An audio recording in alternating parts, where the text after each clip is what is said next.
Welcome everyone. Thank you so much for joining us today. Before we get started, I just want to go through a few housekeeping items as usual and let everyone know that this session is being recorded and everyone is muted. So feel free, if a question comes up for you during the webinar, feel free to just type your question in the chat and we'll open up the line for about 15 minutes of discussion and question and answers at the end. When you open up your chat screen, remember just to be sure to click on the drop-down menu where it says all panelists and select all panelists and attendees so that everyone can see your chat. I was actually guilty of that last week. I was chatting and not everyone could even see my welcome comments. So make sure you click on all panelists and attendees so everyone can see your chat. We're going to jump right in here. This is the third and final webinar in our three-part Reconciliation and Indigenous Pedagogies in Early Learning and Childcare series. For anyone who missed the first two sessions, the recordings are now available and on our website. So I highly recommend you check them out. We had lots of great feedback. Everyone really enjoyed the sessions. And for today's session, we're going to continue our conversation and we'll be focusing on exploring Indigenous pedagogies connected to experiential learning in relations to Mother Earth. There are many values, traditions, and experiences that Indigenous children gain from being on the land and grounded in experiential learning that is connected to Mother Earth. Today, we are honored to have Elder Brenda Mason and Lori Huston, registered early childhood educator, here with us again to share the Indigenous relational teachings with connections to being, spirit, and land. Elder Brenda is running a little bit behind schedule today, so she's going to be joining us when she is ready. But welcome, Lori. Thank you so much for joining us today. Thank you for being here. Hi, thank you. I think we're going to start off with, Lori has some photos to share with us. I know that some people have been asking for photos and some examples in the last couple of webinars, and I'm going to just fiddle with my screen here for a minute. And let's see if it will allow me to pull up the photos on mine. And then Lori, you can just let me know when you want me to change the screen. Is it showing? It's showing lots of things. Full screen. Yeah, you just have to make the PowerPoint. That share, that didn't work very well. Let me just see if it will try that again. Huh, I think it's a little photo. Let's see if is this one working? Yes, but it's still not 100% full screen, but there, it should be fine. I think that's okay. Hopefully everyone can see that. Yes. Is that looking okay? Okay, you just let me know when you want me to switch the slides for you. Okay. So hello, welcome again. Yes, thank you, Heather, for the lovely introduction. I'm very grateful to be here with you all. Heather had mentioned that Elder Brenda will be arriving shortly, and she's going to be calling in from home, so she'll be at a different location. We have been able to do the last two together, so Elder will see her and we'll do more of a panel style today. And so she should be within the next 5 minutes. So I thought this would be a nice way to go through a photo gallery as an introduction to some of the land-based teachings. But I'd first like to acknowledge the land that I'm calling in from, Thunder Bay, Ontario, which is the Robertson Treaty, located on the traditional ancestral land of the Anishinaabe people. And I just want to read a little statement a little bit about and give you a little context of land acknowledgements. As many of us are now attending webinars and Zooms, and we're hearing the land acknowledgements connected to the places that we reside, which is a practice of reconciliation to recognize place. So in recognizing and localizing some of the pedagogies that we're going to talk to about land today in our webinar, it's also important to understand the places which we live and the land that we occupy. So our thoughts on land acknowledgements can't just be a statement. It must reflect on the land and what it means to live where we live, reminding ourselves that land acknowledgements are a living and active practice and a process of incredible value as we resist the notion of just checking the box approach. As educators, we need to commit to pedagogies that support reconciliation with Indigenous people of Canada. We notice the impacts of colonialization when it's inconsistently overshadowed in our country. We need to create awareness and with others and bring light to those shadows. We can start by acknowledging Indigenous communities and the resistance to living without fresh water. We can learn about the history of Indigenous people in our communities, and such as speaking and sharing the landmarks that once stood as the residential schools. We need to continue to question and continue to ask ourselves and our teachings, ways of knowing and understanding Indigenous people of Canada. So I hope that helps a little bit. And it just kind of grounds us again back into place and where we live and how the land is our teacher and how the land supports our ways of knowing and being Canadians. So we'll get started. So this webinar, we're going to explore some of those pedagogies connected to our experiences and learning in relation to Mother Earth. And this collection of photos is from 2 Indigenous educators that live and reside on Bearskin Lake First Nation. And we've been doing a lot of work over the last couple of years, and they've agreed to let me, with permission, to use the photos in today's session. So we can move to the first photo. And I just kind of want you guys to take in some of the photos. And then when I give a little bit more of a lesson on the actual land-based teachings and how we can start to engage with them and what they mean, you'll be able to pull from these images and see. So this is really, it's just, this photo gallery connects you to place, a place where the little toddler goes with his families. It's the Moon Rapids. It's by the river. They fish there, and this is where the small toddler went, and he sat, and while families were gathering and doing their thing at the river, he's throwing the rocks. You can change to the next slide. These will be photos of children engaging in land with autonomy, their freedom to move the way they wish. This is Kylie, and she's just playing. It's during a community feast in her community, and she's just off playing just outside. The community feast would be hosted in a bushed area, and there'd be some of the teepee tents and some picnic tables and different things like that. And so the kids would be roaming in around the bush lines there. So she's playing, and she's hanging from a tree branch. You can change the slide.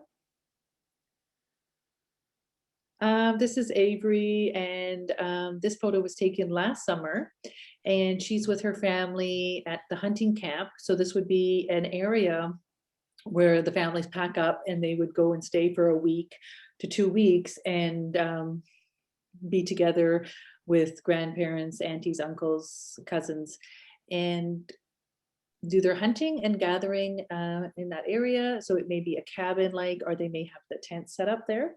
And her grandfather had made a traditional swing that has been used for many generations. And it's just basically wrapping the material within string between two trees to hold baby off the ground and also be feeling safe in there, so people can still be kind of moving around without having to hold baby all the time, and then she's off the ground. So yeah, we can change. Hi, Elder Brenda, welcome. Hi, I'm sorry. I really do That's apologize. No worries. Happened. I'm gonna No problem at all. Welcome. Thank you for being here. just gonna go through, there's only about 12 pictures, and then we'll get started. I did the opening already, Elder. So this is Andrew, and he's playing outside in the snow, and he's a picture that's taken by one of our educators, Indigenous educators. We can change.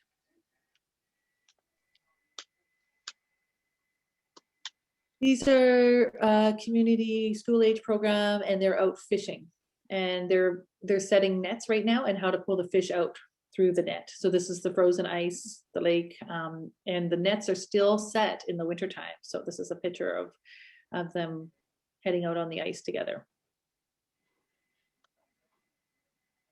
Go ahead, change it. This was on a community visit where I was there visiting an Aboriginal Head Start program, and they were outside playing. Some of the educators were in the teepee with a fire and having tea and preparing tea for the toddlers. And this little guy had his snowshoes on, so some of them put snowshoes on to get around, and there was a path created for them. So they were doing some snowshoeing just as their outdoor play at the Aboriginal Head Start Center. And it's very common to have a fire and the children go in and have some tea while they're playing outside, and their outdoor playtime would last a little longer in some cases than our scheduled times in mainstream. You could spend all afternoon out there. Here is an elder, Irene Beardy, and her grandchildren going out and checking their traps. And so she has a marten that they have. A marten is a smaller animal that they trapped, and they would, Brenda, do you want to talk about how they would prepare the marten or use the marten in their home? Sorry. Sorry, no, it's okay. When you skin the marten, it's pretty much the same as when you skin the rabbit. You probably don't know how that's done either, but the fur is usually used for keeping your hands warm or keeping your feet warm. But also they create what would you call it? It's like a stuffed marten, and people create that like a stuffed marten. And people in the last more earlier or later years, they sell it, and that is put out on display. But most of us use it as part of teaching. You can have that in school, then you can tell stories about marten, you know, with their habitat, like the hunters or the grandmother. She can teach the children what signs they can look for, where martens live, how to set the trap for a marten, what it's used for. So yes, so hunting and gathering is still a reality today in the communities. They're still using the fur to make their mitts and to use for warmth. And this whole process of bringing the children is the teaching. This is the experience of them learning. This is very much a land-based teaching. This is how they're connecting to the land and using the animals in the whole process of the life cycle will be shared through this. We can change the slide. And we have a fish harvest that happens. And so they would then have the elders and the children and everybody come together, and they would harvest all of the fish. Everything would be cleaned and packaged and shared amongst the whole community. So all of the hunting and gatherings is something that is shared to community wide. And it's most of the community that we're talking about is about 400 people, 350 people, and it's in a very remote area. You cannot drive there. It's you have to fly in. So this is all about sustainability, and they use the foods and the huntings to feed their community, and they don't have access to necessarily. Well, they only have maybe one grocery store, and it has very limited things, and they do very much eat wildlife for survival, and that's their way of living. So, yeah. This is very common, and this is a big teaching that the children would have been around from day one at a very young age. Next slide. So this is my youngest, and these are more of an urban setting on how we engage with the land within our place and our local ways of allowing my children to get kind of back and get their feet wet and experience the land. So this is just a photo where Jed is, collecting water, engaging with living living or the life within the water. Exploring, allowing that space. So next slide. Yeah. Regis, my older son, he's taking it a little bit less active. His brother's a lot, invasive in there. He's kind of just really observing the textures and the layers. And he had a lot of questions about, the plants that were living within the water. And this is a waterfall area, so the water's moving and there's lots of life in this area. And his one hand, he's really experiencing it. Like he can feel the cold water wrapped around his hand. And I remember him talking about that feeling that day. Next slide. So yeah, this is a special place. It's just up behind our house and we go there a lot. And we've been going there for years. It's a perfect place to allow the boys freedom to engage and just move and be with their environment. So they're exploring, what's going to happen if they throw this big ice chunk into the fresh water, and they watch it, how the water quickly grabs the ice and takes it down the river, and those types of things. And I think that might be our last slide. So thank you very much. So that's just a little bit about how Indigenous Pedagogies is engaging with the land in a visual slideshow. And when we talk about in a context of early childhood education, the land is the first teacher for the children.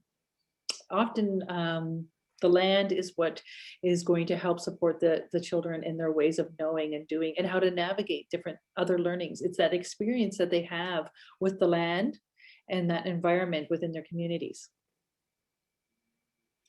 So it requires a shift in our thinking about being interconnected to everything and all beings and that whole cycle of life when we're working within the land and we're on the land and we're teaching children with the land. You get to teach them a lot about all the different connections and how everything is coming together in that circle of life. For instance, my little guy, he could find a tadpole in that water, and then we could talk about how the little tadpole turns into a frog, which we often, we'll collect tadpoles and then collect them at home, and he'll watch the stage of a frog. Those types of things are just all within our environment that we're allowed to engage and allow the children the space and the freedom. So, Brenda, did you want to add anything a little bit about or an experience as a child engaging with the land, or something that comes to mind for you? Well, just the reminders of looking at the pictures of Bozo.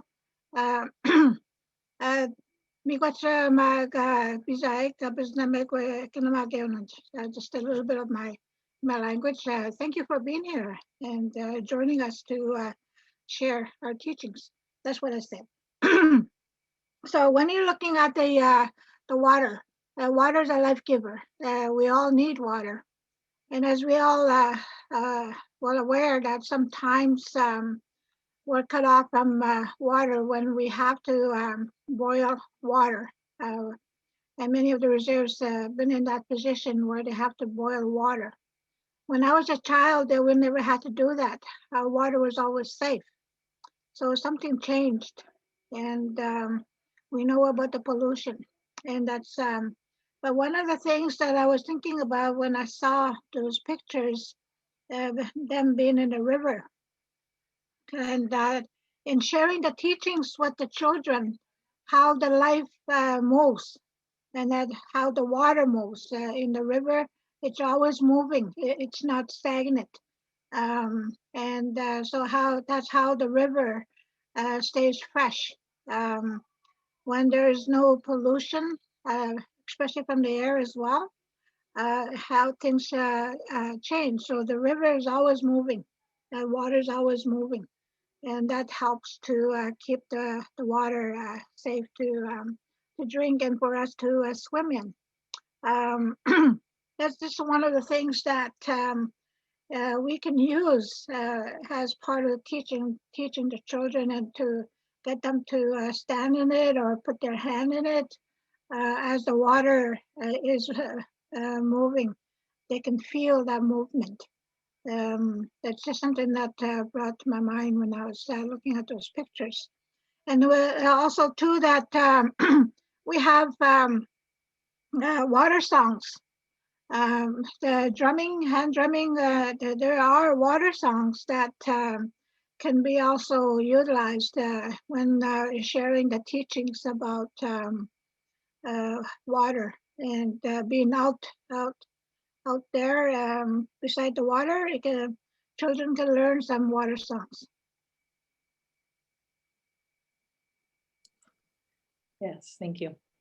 And Indigenous pedagogy allows for children to come to know what it feels like to live with the environment. And so it is more about a practice and a concept of feelings and experiencing.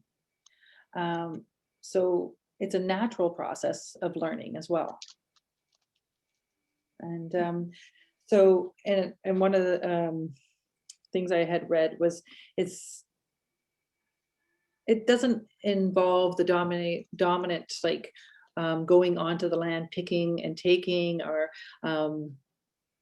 having a purpose. It's about just going out and being in harmony and balance with the nature, and observing and watching how things are connected and how things are occurring. Like Brenda said, the water's process of keeping it clean, the trees, the roots, and being noticing and being in connection to the natural processes of nature. So I'm going to kind of go through some of the things. It says, what matters in land-based teaching? It's to share the knowledge, the skills, and the values. It's to engage in that experiential learning. It's to foster healthy living practices with self and with living and non-living things. It's about learning about the local, cultural, history, and language, because language is very much storied in the land with an Indigenous culture. It's about building relationships with students, community, and place. It's about teaching self-discipline and instilling pride in where they live, and sustainability, to share healing power of the nature and the humans, seeing how natural processes are healing within our environment. To learn ways of understanding from elders and other experts. That is a very big part of land-based teachings, is the elders' sharings. To experience the intergenerational teachers is also what matters in land-based teaching. So intergenerational teaching would be taking the toddlers with the school age, with the aunties, the uncles, and mixing all generations. And like the pictures we see, that was intergenerational teachings that were occurring. Everybody at the community feast together, children observing elders at the fish harvest, going out with grandma. So yes, big part of land-based teaching is intergenerational teachings. And it's to nurture respect of the natural environment. So it's very abundant in giving back to the natural environment as well. And just thinking, did you have anything to add to that, Brenda? Yeah, about the taking from the land. Our teachings has always been that when you're going to take, for example, sage, you you offer tobacco first. You put tobacco down where sage is, and you talk to the medicine. You talk to sage in prayer. You give gratitude to the Creator for giving us the medicines that is available to us today. And I say miigwech to sage miigwech for giving up your life. I'm going to use you for smudging in that smoke that you create that smoke that cleanse us, cleanse our body, our mind, our emotions, and our spirit. And that also the prayer goes into the smoke. It goes to the universe, and it's the eagle that comes. Take that prayer to the Creator. Miigwech for that. And so I kind of talk about to speak to sage, how I'm going to use the sage, and that I will respect this medicine and take care of it, and until I need next time. Excuse me. I have to again apologize for something happened at work. I needed to take care of, and so when something happens, there's always a ripple effect. So I didn't get a chance to eat as well. So I'm kind of chewing, and I was drinking something to make sure that I'm okay, because I have diabetes. Uh, and I just wanted to apologize for that. I do feel that everything was working out, and then I had a phone call that kind of sets things to motion. The so we need to remember, even when because not every Indigenous and tribal person practices our traditional way.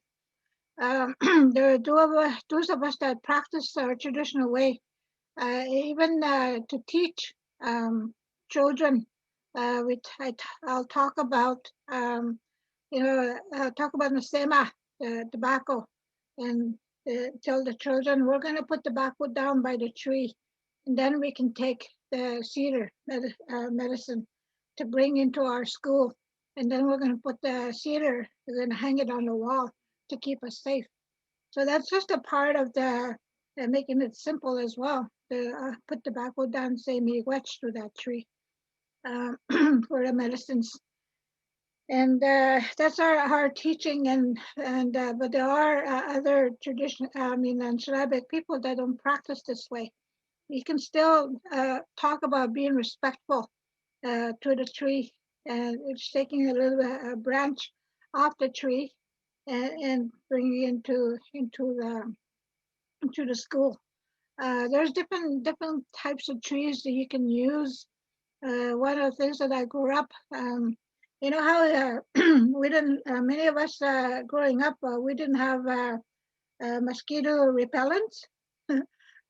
So when we went out, what we use, we take a leaf branch, we take that off, and then we waved around ourselves to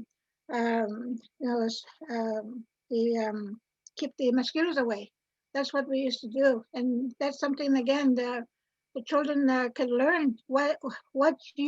There's things you can use from the land, and even this morning I was thinking about land-based healing, how the children can learn to touch base with the tree.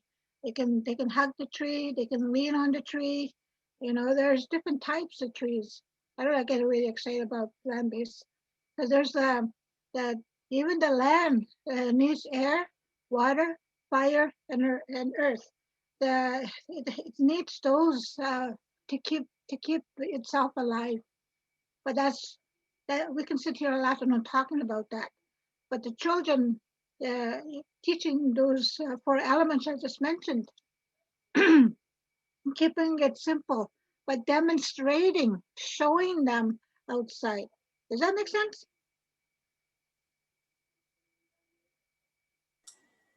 Yes, yes, of course. So I think some of the things that Brenda talked about is the goals and the aspirations of what land-based teaching is. Land-based teaching is an Indigenous teaching. It's an Indigenous pedagogy. It's a way of doing and knowing. It also promotes and supports healthy development in all of our lives. Like Brenda gave us some examples on some of the medicines that the earth offers us, and some of the ways that it can help us within our overall holistic ways of being and doing things. It also, it goes through all of the subjects, all of our learning. There's so much science, there's so much, all of the subjects, language, are embedded in the land. And that's why Indigenous pedagogy often is the land as the first teacher, because it holds and it stories all of those subjects, all of those teachings. Can I just interject here a little bit? Just to mention, you mentioned language a few times. I was thinking, when we talk about the land in our language, it gives you a little bit of a different perspective in the way that Sometimes it's hard to translate as well. That when we talk about the land, like when you go hunting, trapping, talking about animals, how they live, the connection that we feel when we are talking about the land in our language, we feel connected to our heart. It's not just in our mind, it's the connection and also seeing ourselves as we are part of the land. So the language is really important. You know, when you're teaching, if you have an opportunity to invite the grandmothers to come to your class so they can speak about the land, they can name parts of the land with the little kids. The little kids will get it, they'll understand more than we give them credit for. And then taking them outside to show them the parts of the land that the grandmothers or the grandfathers were talking about. And so it's not only about gaining, being educated about the land, it's being educated about the universe, about the stars, the moon, Mars, everything that is in the galaxy of our world, in the universe, and also what's beyond that. But speaking to it in our language, it gives them more. It connects them to who they are as Anishinaabe. Um, and I'm not as fluent as I used to be in my language, but I'm wanting to pick it up again. And that brings me to last week. We were asked about can we have a connection or a link to. So I hope what I pass on to Lori, especially the video. Listen to that man. Listen to what he's saying about the language and how he expresses himself.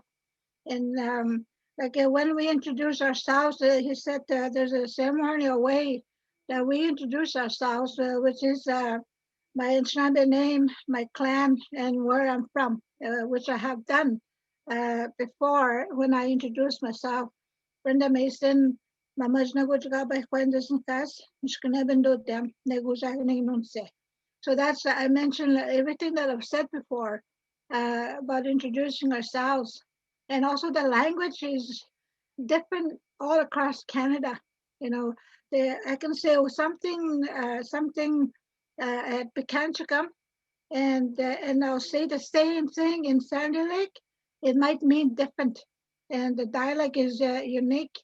And the children need to know that as well. They do know it, you know, and so keeping that in mind as you're gathering materials for you to use to teach, and also talk to people, ask them, you know, and ask them, invite the storytellers, invite the drummers, invite a person that knows jingle dress dancing to come and demonstrate their gifts, because those are gifts.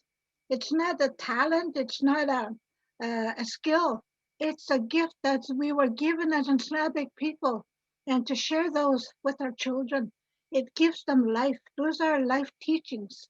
It gives them life. Well, I get really passionate about this. Thank you, Elder Brenda. Yeah, that's everything that she's saying. Just to recap a little bit, knowing the local language is a critical role in shaping one's lived experience and beliefs. So that also is very much connected to the land, on the localized pedagogies on what's happening there in this area. So land-based teachings, you know, the curiosity, the imagination, the building the relationships and sharing of local stories, knowledge, and history is what's embedded in the land. We increased engagement with children, parents, and community when we're involved in these teachings. And some of the activities, I had wrote out a few land-based activities that could be easily implemented in our urban settings, communities, wherever we are at. Because we are already engaging with the outdoors in our programming and as early childhood educators. But to connect it to a little bit more of the land-based teachings and the Indigenous pedagogies, it is also connected to seasonal practices. So the seasons, there's so many teachings within each season that we know too, and we see as we live through seasons. But this is a very much a way the Indigenous educators and ways of being for many generations has embraced and have a lot of storytelling and teachings just that happen in the fall time, that happen in the summertime, happen in the spring.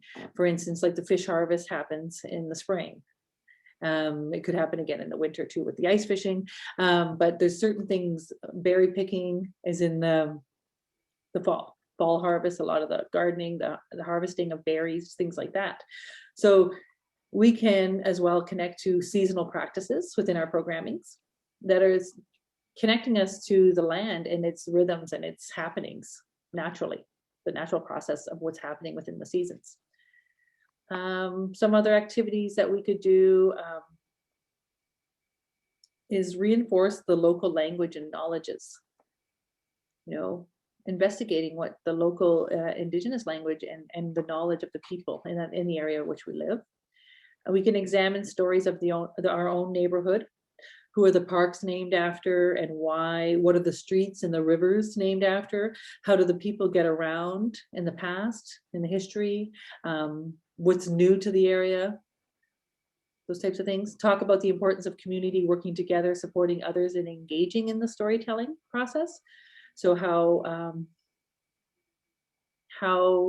the community supports each other in the happenings. There's lots of different ways we see that happening in our own communities. If we're connected to a program in a school, we see lots of community supports.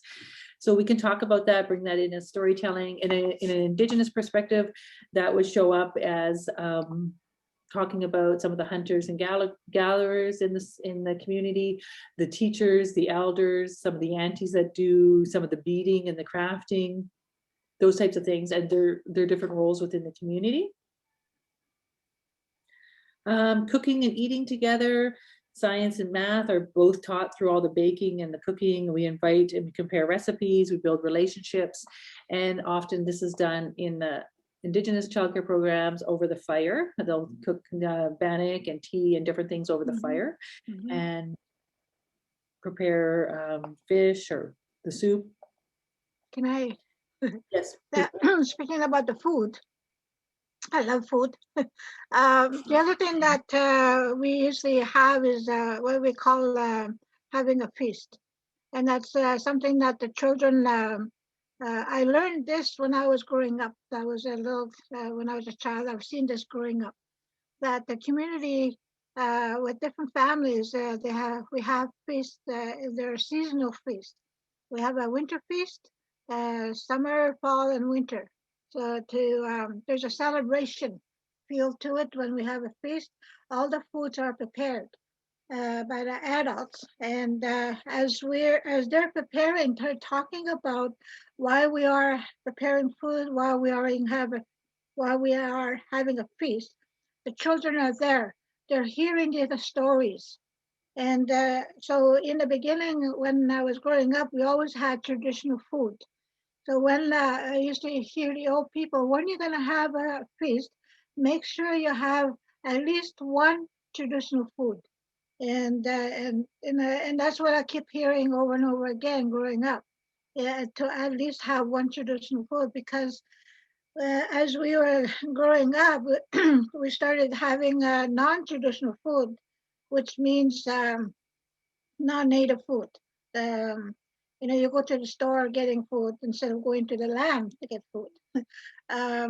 But the elders always used to remind us, make sure at least you have one traditional food. And let's just celebrate. And we survived the winter. So we're having a spring feast. We survived winter, we're grateful, and we're going into a new spring.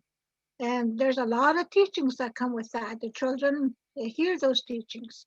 There's new life coming up, new grass, new leaf, new trees are growing up.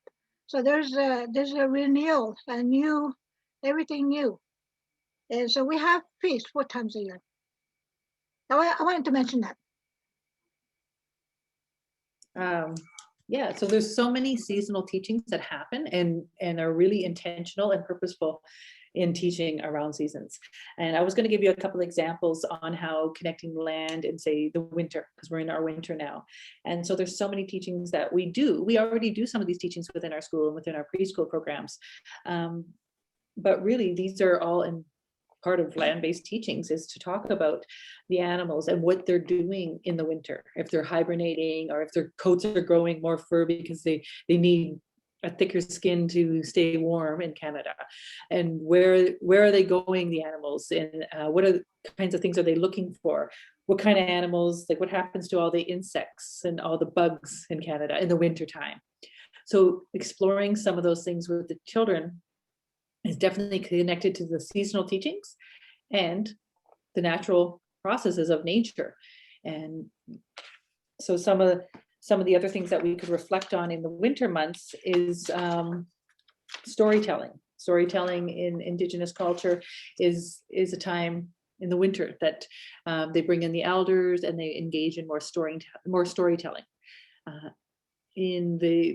Because it's kind of a time to reflect and to take in more teachings, and they're in the homes a lot more because of the cold temperatures and different things like that. Brenda, did you want to share any stories connected to winter or storytelling? Well, winter is a time to tell stories. That's when most of us tend to hibernate like the bear. We tend to stay in more doors, especially nowadays.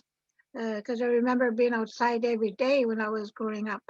But winter, again, like I said, is a time to tell stories. We tend to, even as kids, come into the house a bit earlier because it gets dark earlier. And that's when our parents sit down with us, telling us stories, legends. There's many different kinds of legends. Nowadays, some of those legends are written. Like Sandy Lake Legends. There's a book called Sandy Lake Legends, which the author is James Stevens, I believe. Stevens is his last name. That's the only one that I can think of right now. And as I'm talking, I'm trying to remember a story about winter. The Other than that, from my own experience, we were always outside during the winter time, and I was a bad girl one time during the winter time. Me and my cousins, we were bad. We went and stole something from the store, and we what we stole, there was a few things. We went and hid them all over the place on the road. And like I said, this is a winter time. It's easy to hide things in the winter time. You hide them in the snow. And so we hid things along the road. Oh, we got caught. And I learned my lesson from that. We got punished. But the punishment was different. We didn't go to the court or anything like that. The chief came to our house and asked, what should we do with those kids? And so my mother, she said, what we're going to do is, she said, our kids, they love going to the shows. We're going to ban them from going to the show for 2 weeks. And they love eating chips and pop, and they love using sugar in their tea. We're going to ban them from using that for 2 weeks. And she said, and we're going to eat those things in front of them for 2 weeks. Oh boy, did we ever feel that? Our mom ate banana in front of us, and we loved banana, and she wouldn't share, not even a little bit. And but that was during the winter, so it's easy to hide stuff in the snow. And of course, some of those items that were not found, they were found in the springtime. So when the snow starts to melt, the snow turns into water. And I was sharing that this morning with a client. We were talking about the four elements the sacred elements, like talked about water. I said, you know, the snow is water. So when the snow, when the spring starts to come, it gets warmer, the snow starts to melt, and the snow turns into water, goes into the earth, and the earth is drinking that water, just like we like to drink water. And the children, you know, when you're sharing that, they're sharing about how the snow turns into water. You can give them a glass of water here, have a drink, you know, and it's like the earth drinking. You're drinking water too, and so it's. I can't think of another snow story.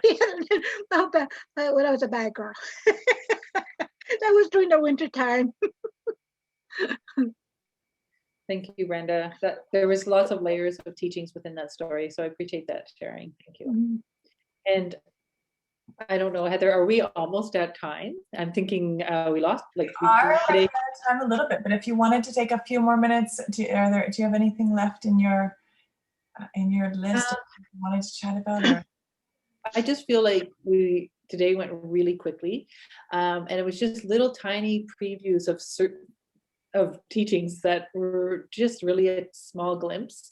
And so I think we can encourage others on the call to even just kind of start exploring some land-based teachings and pedagogies, like Brenda said, and searching out some of the books that have been written about legends and stories, because they'll naturally have nature and process of animals and different things embedded in those stories, and that will help them share and learn a little bit deeper. And all of the Indigenous stories, we have to remember, are really local Canadian stories. And Indigenous worldviews, and if we think about Indigenous people in other parts of the world, they too are the stewardess, and they are grounded in their land as well. So there will be connections and crossovers in different Indigenous worldviews. So there may be other people on the call and they recognize some of these teachings of knowing the land, knowing what berries to pick, knowing what foods to eat, knowing how to navigate what's happening in the weather, those types of things, the ground, how the processes of seasonal changes within their context of their country. So, and that is very Indigenous worldviews. Can I noticed a couple of questions in the chat line there. One of the questions when I was talking about feast and in using traditional food. The traditional food that I'm talking about is moose meat, beaver, rabbit, muskrat, the fish. Those are the kinds of food that, like a loon, not loon, sorry, Canada geese, duck. Those are the food that I grew up with. Those are the traditional food, the food that came from the land. And today, that's not always easy. I don't have access to these foods today, but fish I do. You can go to the store and get fresh fish during the summer. Sometimes I get fish from a friend. I have one of my ex-students, she's from Sandy. She said, I have some moose meat for you. I'm going to save it. So when she comes up, she's gonna bring the moose meat. So a rabbit, something again, wabus. Rabbit in our language is wabus. So wabu sabu, we make rabbit soup. So there's I've had rabbit here in the city. A friend of mine heard that the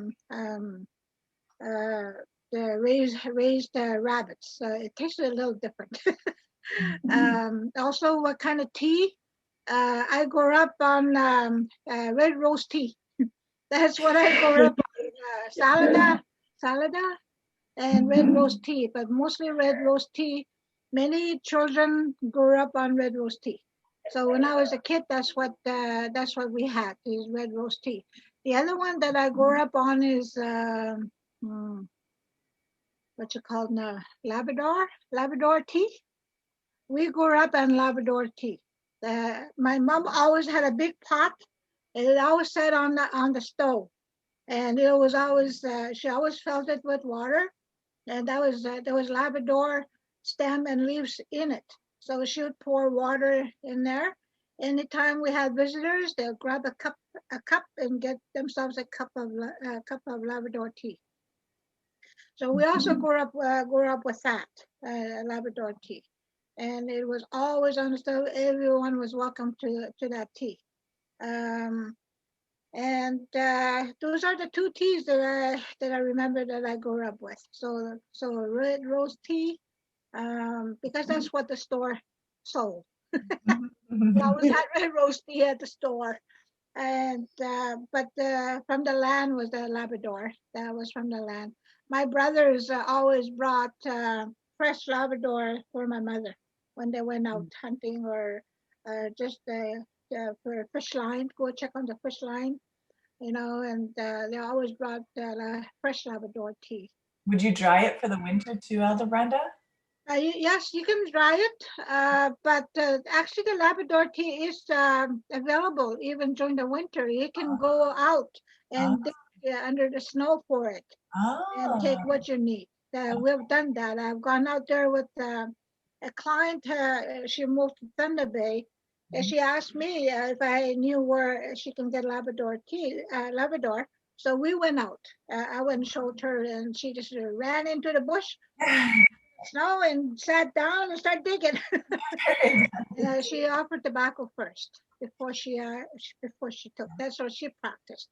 Wonderful. She also asked me some other plants and also medicine. There was a medicine that she was looking for, but it's from a tree. I couldn't tell you what it's called in English. And I was able to help her to show where she can find this, because she was using those medicines and those teas in her reserve, and then she had to move to Thunder Bay. It was a choice, but so I was able to show her where to get those medicines. And she has 5 children, so they're able to have access to the teas that she's making as well. So the children are also learning and watch how their mother is preparing the teas. And one of the teachings the children need to hear for us to demonstrate is we have what we need in order to live our lives accordingly. We still have that from the earth today. And also the other teaching the elders talk about is you're from this area. You get the medicines from this area. It's best one for you. It doesn't mean that you can't get medicine from China. You can. It will work for you too. But it's best to use the land where you're from. I don't know if that makes sense.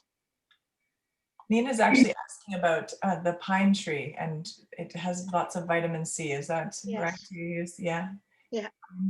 For tea? Just gotta learn how to use it safely and how to prepare it safely. Sorry, no. So there's definitely a lot of teachings with how to prepare the medicines and how to use them. So I did notice, like, what tea were the toddlers drinking, and is there safety concerns about serving hot tea or those types of things? Well, they would have small cups outside in the teepee area, and the kids would have the tea cooling there, and they would come in back and forth, and it would be a very mild watered down tea, and it could be a light cedar tea. They would use cedar, and depending, again, locally, if they are living somewhere where they're able to access the Labrador, then they would have Labrador tea and cedar, but it would be a very mild and prepared, very watered down, and it would be able to just give the children the warmth of the drink in the cold winter and stuff. And so Brenda's right. You can't just take the cedar and fill your pot and make a big tea. You'd feel very sick. So there's ways of processing and taking in the medicines. And there's lots of teachings towards that. But there's so many benefits within the natural elements that Indigenous people do and are aware of how to use the medicines. Was there any other questions? I think we're, any last thoughts? A few questions. Let me see. Sandra asked, how can we use these ideas in our program to show and explore and learn about Indigenous life? Do you have any suggestions there? I think by story, for sure, through story. There is children's books, and there's a bigger collection now with Indigenous teachings in the storybooks for children. So if you have some program funding and you could buy a couple of children's stories that are going to tell you about the Indigenous ways. So there's children's books about snowshoeing in Canada, or trapping, or hunting, or fishing, or setting nets on the frozen lake. And then they can start to connect to some of the practices, and then that then can grow to more of the inquiry and the curiosity of how to expand and talk about maybe the local Indigenous people, and seeking out the Friendship Center or any Indigenous community agencies. And if you have any families that are of Indigenous ancestry, I would definitely ask them if they can contribute. Someone just asked if using feathers is something they should avoid in their sensory bin and that type of thing. Someone mentioned that, is there any sensitivity to the Indigenous culture? Because once I suggested colorful feathers to be used in the sensory bin, and someone said maybe we shouldn't because it might be disrespectful. Is that something? Yeah, I think we do need to be mindful. I think I mentioned earlier, there's 3 groups of Indigenous people. There are traditional people, and there's Christian people, and there's both that practice both. And the best way to approach this to ask where you're going to bring it in. So, should I, asking the students, even themselves, the children, but mostly because the children are attached to the parents. So you really need to explore and know where the parents are at. Many people in Thunder Bay area in the schools, they're starting to do smudging in the schools. And it's the parents some of the parents, they said, oh, I didn't know nothing about smudging until my little girl came home one day and started telling me about smudging. And that's how I learned about smudging, and then they too wanted to learn more. So they were okay about their children smudging at home. Ask it when you see a little boy has long hair, there's a reason why they have long hair. It's a traditional practice. So asking your principal, is this what we need to do? How do we find out? Asking the parents when you have a parents meeting or something like that. My best advice or guidance is to ask the questions. When is it safe to bring it in? And yeah, I'm glad you asked that question. You're being sensitive to it, and wanting to be respectful. Yeah, I really appreciate it. I see there's a lot of questions. There are lots of questions. What I'd like to offer is, because this is our last session in terms of the workshop, I'm still open to share some of the knowledge and the guidance down the road. We can have a session, question and answer sessions.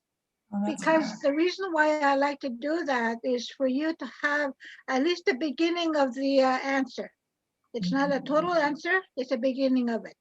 And for us to explore, okay, what more do we need, and wherever you are, which city you are, which town, village, is always ask the people there.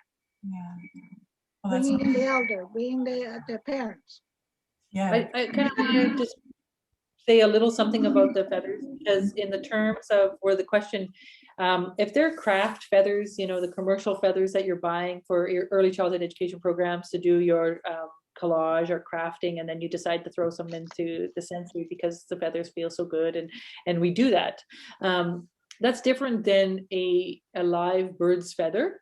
That's different than the eagle feather in the way it uses. So craft feathers that you're buying at Michael's or within your thing, and you're using for the purpose of building art, that's appropriate. It's appropriate to have those feathers.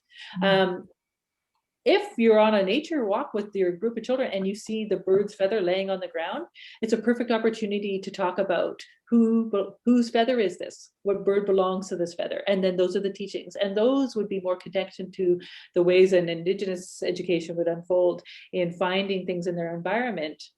And then it's a wonder where this bird was off to, and this is where it creates. And then you could bring the feather back to your science center or your explorer, and you could show the feather respect and care in those ways.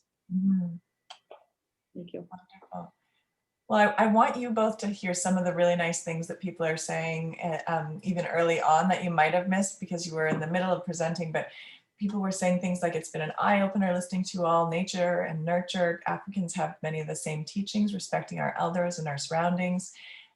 Someone else, Nina said, I had many plants at our center and children used to love watering them. Now most of them are dead because our center has closed, but I'm going to make sure to get new ones so that the kids can learn and that plants drink water just like us. So that was nice to hear. Lots of people saying thank you. Thank you so much for the wonderful, wonderful stories. Thank you for sharing your personal stories. And everyone has really enjoyed this session. I don't know if you're willing to, there's just a few questions that have come up. If anyone wanted to stay on, if you're open, Lori and Elder Brenda, to just staying on for 5 minutes, we might be able to get some of the questions answered. In the meantime, I did post the feedback form link in the chat, and I'll do so again for anyone who needs to leave. You can fill out your feedback form, and then your certificate will be mailed to you afterwards, or emailed to you, sorry. But yeah, thank you so much for joining us, everyone, and anyone who would like to stay on. We just had a few questions that I was trying to keep track of. Someone was asking about what are the traditional clothes for winter and summer? That was one question. Well, that's connected to place as well. If in our region, Northern Ontario, some of the items that Indigenous people have made their own clothing, and so we still see those today in the form of a mukluk, or the mittens used with the moose hide or deer hide, and then the fur, and then the artwork, the beading. So they would still definitely make a lot of their own winter clothes in hat, mitts. Not so much the jackets in our area, but of course you see in Northwest Territories, that area where there's more Inuit people, they have a lot of the parkas and the traditional winter gear. This is yeah. gloves, Oh, white leather gloves. That, actually, my mom gifted me with this. Yeah, I'll give you mine. Gloves. The gloves are not as warm for your fingers as these mitts. This is made of from the moose skin. Oh wow! And so this one keeps your finger warmer, your hands. And maybe because the gloves, it keeps your fingers separate. You need the heat from fingers. So this one is still used. People, I was gifted. This one was a gift from my son and daughter-in-law from last year. But I have another one. So they do a lot of beadwork. So we have mukluks. I grew up with having a rabbit fur coat. My mom used to sew the skins together. I had rabbit fur coat. I had rabbit socks. It was turned inside out, so the fur is touching your skin.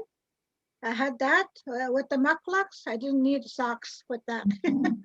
I was just a little girl when I had those. Then things changed over to going to the store. We have parkas, but today that's quite traditional still is the mitts.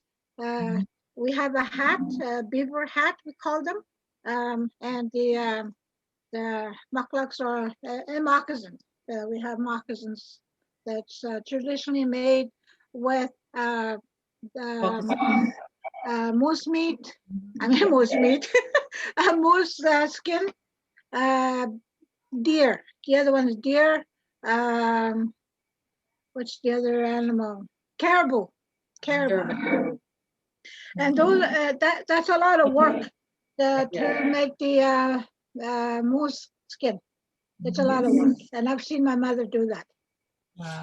That's just part of the answer.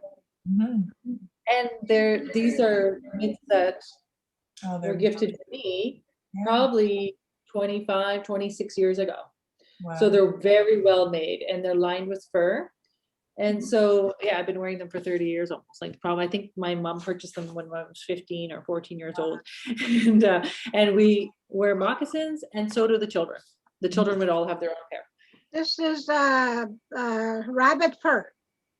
You can use the beaver fur as well. This would be the beaver fur. Yeah. Very nice. Well, thank you for sharing those. Keeps your toes warm. Yeah, I bet. I bet. Indigenous. Yes. Yeah. And they really do have a very high pride in their gloves and their mitts, and having a pair and wearing them. And yes, definitely. So thanks for asking. What about the dream catcher? Is there a story behind the dream catcher? Someone was asking. Yeah, there. You hear different stories about the dream catcher from different areas. For Ojibwe people, they use the dream catcher for their babies. The mother would make a dream catcher and hang on their ticknoggin. That's to keep the baby safe when they fall asleep, so they have good dreams. And but the story today that many people use when they're talk the teachings about the dream catcher, excuse me, they say that there's two types of dreams that are floating around in the air. Excuse me. And so when you have a dream catcher hanging on your wall, both of those dreams go towards that dream catcher, and in the center there's a hole. The good dream goes through that hole, that center, and gets to the other side, and goes down, slides down the feather.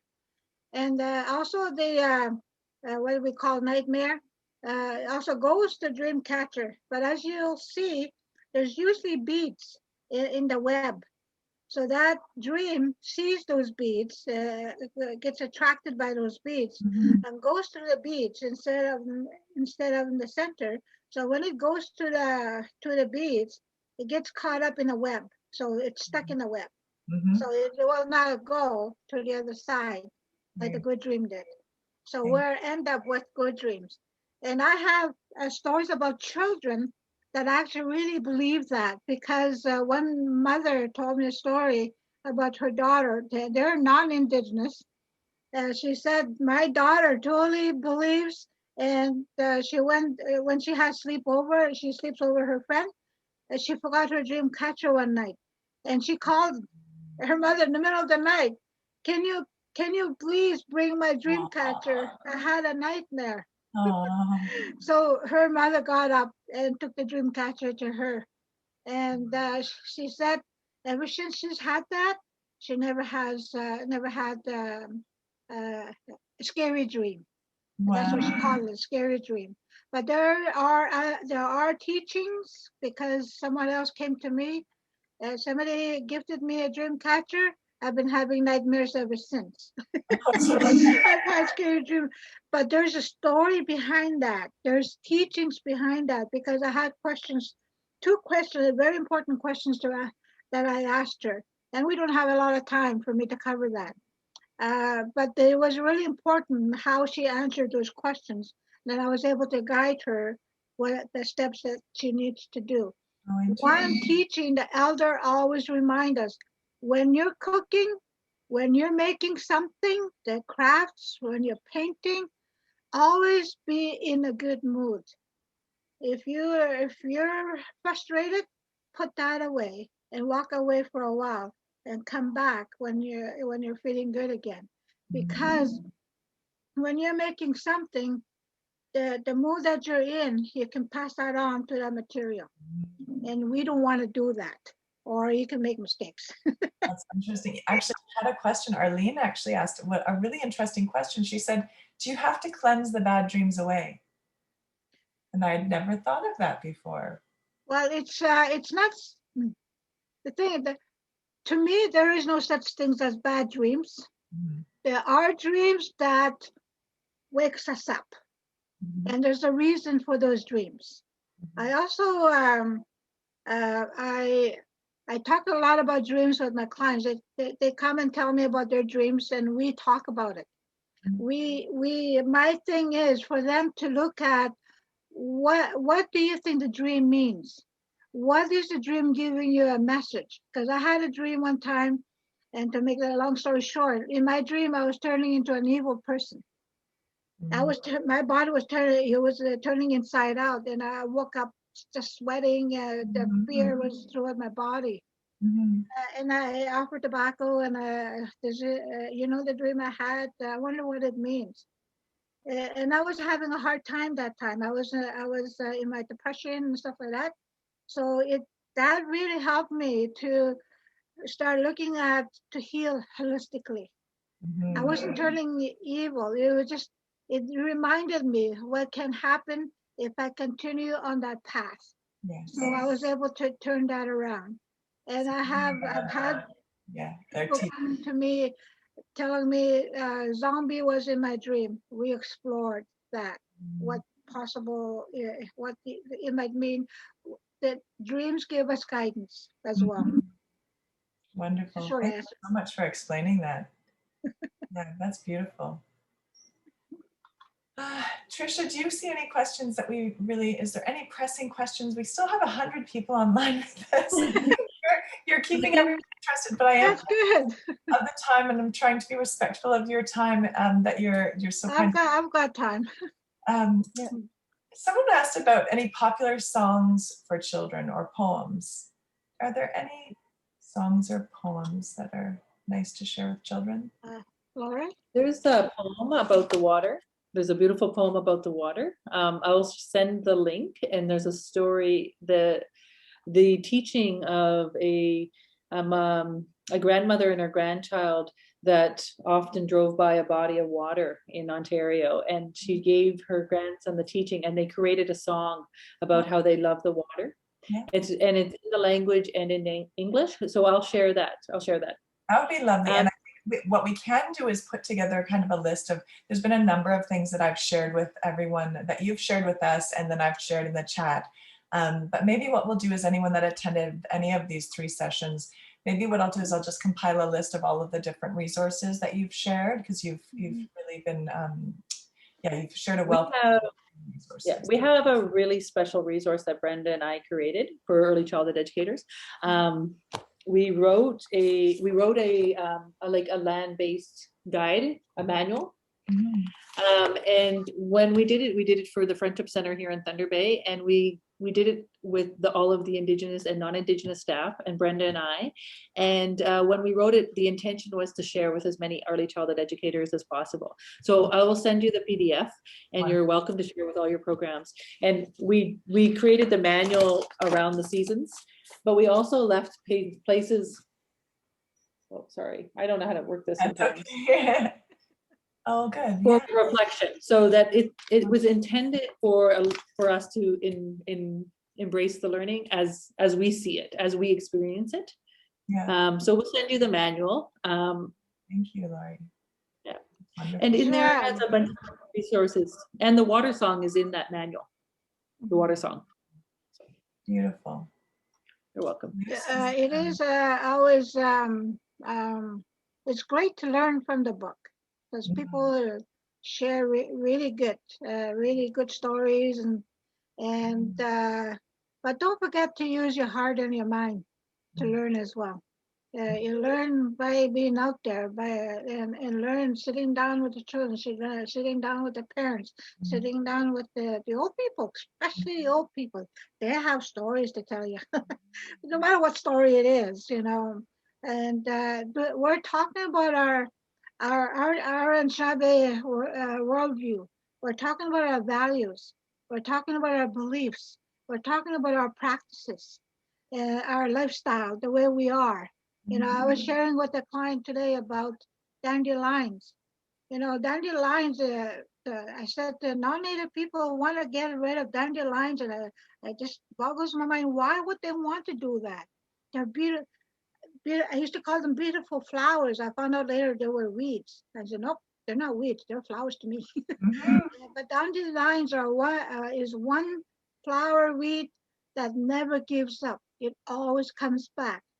Companies create chemicals to get rid of dandelions. You dig it to take the roots out.